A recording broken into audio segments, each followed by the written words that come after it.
Hello, welcome back to my channel. আমি রিয়াজ বলকার। তো প্রতিদিনের মতন আজকেও ঘুম থেকে উঠে গেলাম। এখন বাজে হলো 4:30।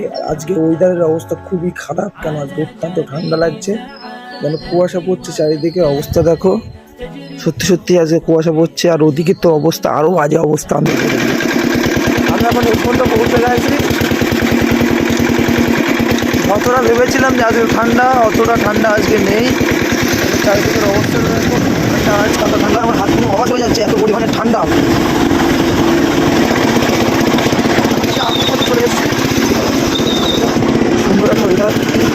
আসার কথা ছিল, সেখানে চলে এসেছি। আজকে ঠান্ডা আছে, পিকআপটাও ভালোভাবে কাজ করছে না, এত ঠান্ডা হচ্ছে না, এত পরিমাণে ঠান্ডা।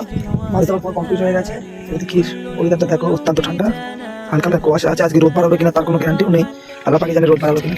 রাত্রি এমনিতেই 12:30 ঘুমিয়েছিলাম, আমার 4টে উঠেছি, ঘুম হয়নি। এখন আবার 2 ঘন্টা ঘুমবো, তাহলে নেক্সট ভিডিও আবার দেখা হবে।